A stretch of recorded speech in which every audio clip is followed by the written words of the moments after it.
नमस्कार दोस्तों, स्वागत है आपका MIS स्टडी सर्कल के यूट्यूब प्लेटफॉर्म पर। और होपफुली आप लोगों की पढ़ाई ठीक ठाक चल रही होगी आने वाले एग्ज़ाम RO और ARO के लिए। तो मैंने सोचा कि कुछ पॉइंट्स आपके साथ डिस्कस किए जाएं जो आपकी तैयारियों को थोड़ा सा एज दे सकते हैं। ये भी हो सकता है कि आप लोगों ने इन सब पॉइंट्स को पहले ही देख लिया हो, लेकिन इस पॉइंट्स के बहाने आपका क्या हो सकता है, उस पॉइंट्स पे ध्यान जा सकता है और आप रिवीजन कर सकते हैं फिर से बिना बहुत ज़्यादा टाइम वेस्ट किए। तो हम भी यहाँ पर बहुत ज़्यादा टाइम वेस्ट नहीं करेंगे और फटाफट सीधे उतरते हैं किसमें, अपने इन 15 पॉइंट्स प्रोग्राम पर। तो उस प्रोग्राम का नाम है 15 पॉइंट प्रोग्राम। ठीक, तो सबसे पहले उठाया हमने आदित्य L1 मिशन। पिछले जो एग्ज़ाम हुआ था EO वाला, उसमें ये क्वेश्चन नहीं आया था, तो होपफुली क्या पता, संभावना बन रही है कि आ सकता है। तो L1 मिशन कब लॉन्च किया गया था, डेट याद रहनी चाहिए, क्योंकि आजकल आयोग सीधे डेट पूछ रहा है, जैसा कि मैंने पहले भी आपको आगाह कर दिया है। रॉकेट का नाम क्या था जिससे उसको प्रक्षेपित किया गया था? PSLV C57। Very important again. उद्देश्य क्या है L1 मिशन का? सूर्य की विकिरण अर्थात रेडिएशन, ऊष्मा यानी कि हीट, कणों के प्रवाह तथा चुंबकीय क्षेत्र की जानकारी हासिल करना इस मिशन का उद्देश्य है। इसमें जो की पॉइंट है वो है L1। अपने आप में ही L1 मिशन में लिखा गया है कि L1 क्या चीज़ है। तो L1 का मतलब मैं बता दूं आपको, लैग्रांजे पॉइंट होता है। तो हमारे स्पेस में ऐसे कई सारे लैग्रांजे पॉइंट्स स्थित हैं, L1, L2, L3, L4। तो ये जो मिशन है वो कहाँ पे स्थापित किया जा रहा है? L1 पे। तो थोड़ा सा अगर आप एलाबोरेट करवाना चाहें, मतलब समझना चाहें कि लैग्रांजे पॉइंट क्या चीज़ होती है, तो ये समझ लीजिए कि जैसे मान लीजिए कि यहाँ पर सन है और यहाँ पर अर्थ है, तो इन दोनों का अपना ग्रेविटेशनल फोर्स है। सन क्योंकि साइज में बहुत बड़ा है, इस वजह से क्या होगा, उसका ग्रेविटेशन पॉइंट काफ़ी दूर तक होगा। अर्थ का भी अपना ग्रेविटेशन फील्ड काफ़ी दूर तक होना चाहिए, लेकिन इसके मुकाबले काफ़ी कम होगा, है ना। तो एक ऐसा पॉइंट जहाँ पर दोनों की ग्रेविटी फील्ड एकदम इक्विलिब्रियम में आ जाए, उस पॉइंट को कहा जाता है लैग्रांजे पॉइंट। तो वहाँ पर इस मिशन को स्थापित करवाया जा रहा है। और ये एक लैंडर नहीं है, जैसे कि चंद्रयान वाले मिशन में हम तो मून में लैंड कर रहे हैं ना, आदित्य मिशन के केस में ऐसा नहीं है। This is not the lander. ये स्टडी करेगा यहाँ पर स्थित रहकर। ये एक बहुत अच्छी उसकी एक पॉइंट माना जा रहा है, जहाँ पर वो जो हमारा मिशन होगा, स्टेशन होगा ऊपर, वो इन सब चीज़ों की स्टडी कर सकता है और उसकी जानकारी हम तक भेज सकता है। ठीक, तो आदित्य का मतलब ही क्या है? प्रायोरिटी शब्द है सूर्य का, उसका संबंध सूर्य के संबंध से है और ये सारी जानकारी इकट्ठा करके हमारे पास वो भेजेगा। तो आदित्य L1 मिशन कब लॉन्च किया गया था, है ना, रॉकेट का नाम क्या था, कहाँ से किया गया था, ठीक, और L1, ये सारे कुछ पॉइंट्स आपको रिवाइज कर लेने चाहिए। ठीक, इंपॉर्टेंट है। दूसरा देख लेते हैं, दूसरा मिशन चंद्रयान मिशन। काफ़ी नाम कमाया इस चीज़ में भारत ने। स्पेस प्रोग्राम में हम देख रहे हैं कि भारत दिनों दिन लगातार प्रगति करता जा रहा है।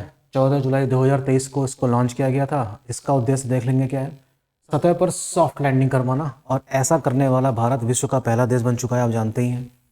इस चीज़ को लेकर और आदित्य L1 वाले को लेकर भी मैंने पहले ही वीडियो अपलोड कर रखे हैं, जिन दिनों ये प्रोग्राम्स लॉन्च किए गए थे। तो चाहे तो आप उस चीज़ को भी देख सकते हैं।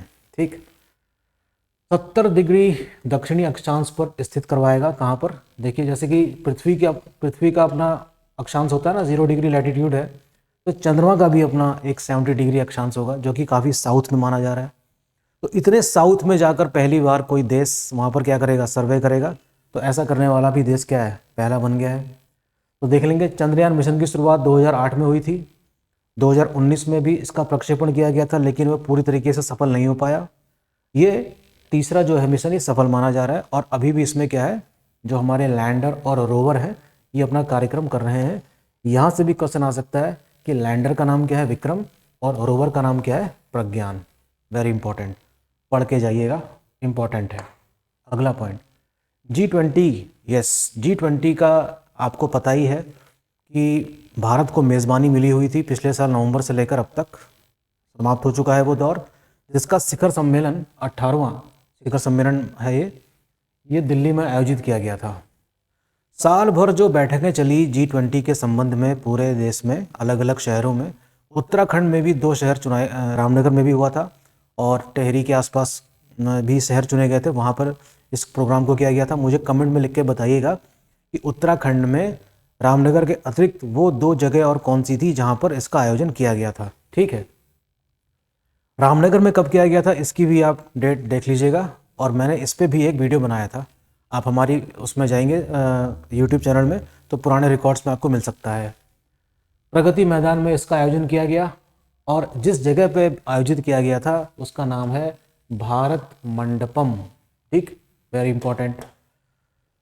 थीम आपको पता ही है इस बार की क्या थी, वासुदेव कुटुंबकम, ये रही इसकी थीम। तो इस बैठक में परिणाम क्या निकला, इस बैठक में कंक्लूजन क्या निकला, तो विश्व में जो कई सारे मुद्दे हैं उसके बारे में चर्चा हुई और इसमें अफ्रीकन यूनियन के जो देश हैं परमानेंट, उनको भी शामिल करने की बात कही गई है। तो इस चीज़ को पढ़ते समय अफ्रीकन यूनियन के बारे में भी एक नज़र मार लीजिएगा कि इनको भी अब किसमें शामिल किया जाएगा, G20 में, विकासशील देशों के साथ।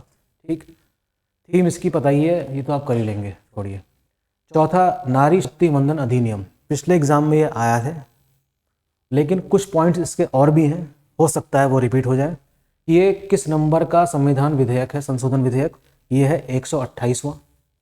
पर्पस क्या है इसका, महिलाओं को 33% आरक्षण देना, किसमें, लोकसभा और विधानसभाओं में 33% आरक्षण महिलाओं को दिया जाएगा ताकि उनकी भी संख्या में इजाफा किया जा सके। और इसका संबंध किस चीज़ से होगा, आर्टिकल 338A से, जब ये बिल एक्ट बन जाएगा तब। ठीक, और इस प्रकार से एक नया आर्टिकल जुड़ जाएगा, आर्टिकल 330A, वेरी इंपॉर्टेंट। ठीक, अगला देखते हैं। IICC क्या है, इसका फुल फॉर्म देख लेते हैं पहले। India international convention and expo centre. इसका उद्घाटन हुआ है 17 सितंबर 2023 को।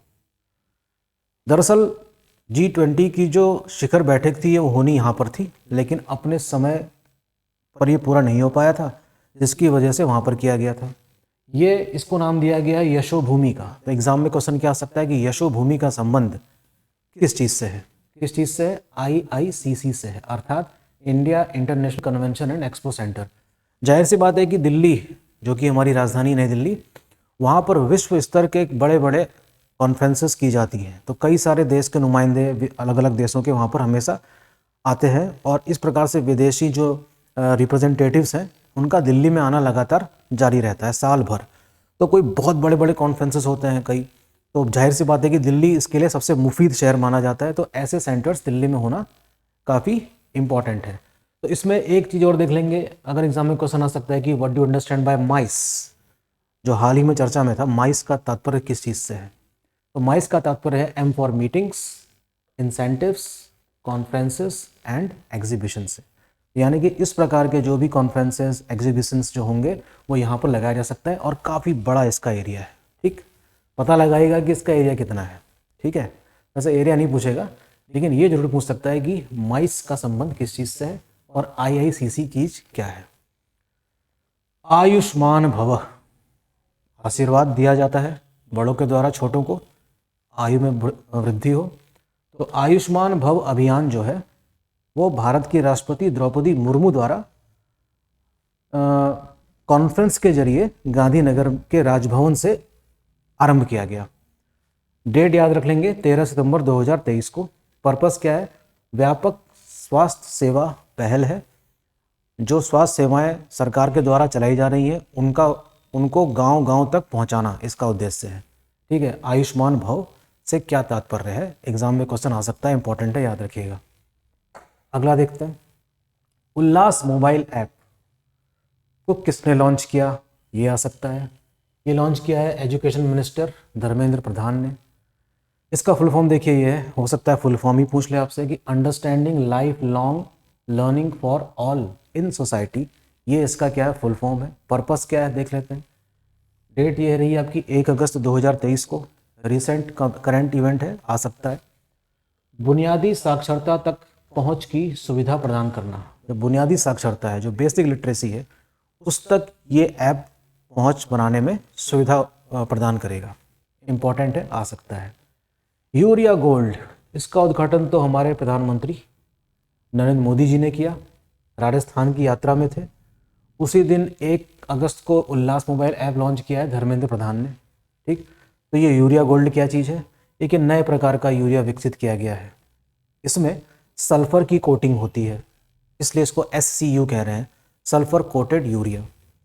मिट्टी की गुणवत्ता को बढ़ाया जा सकता है इस यूरिया का इस्तेमाल करके, और किसानों के खर्चे में कमी की जा सकती है अगर वो इसका इस्तेमाल करते हैं आने वाले समय में। तो यूरिया गोल्ड का संबंध किस चीज़ से है?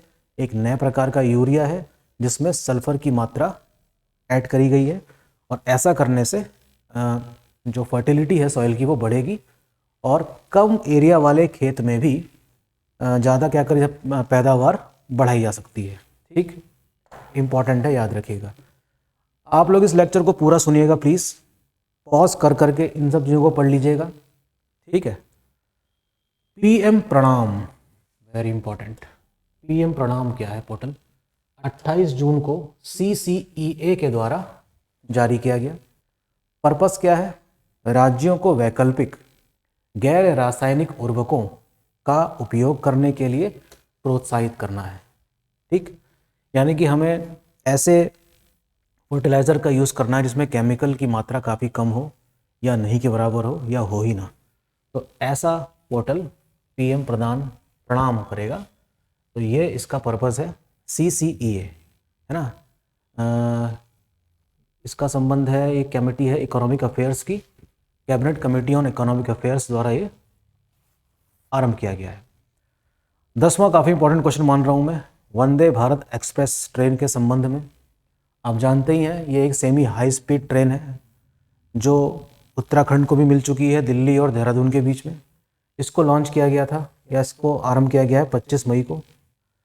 और दूसरी बात इसमें यह है कि ये भारत की 18वीं क्या है, वंदे भारत ट्रेन है।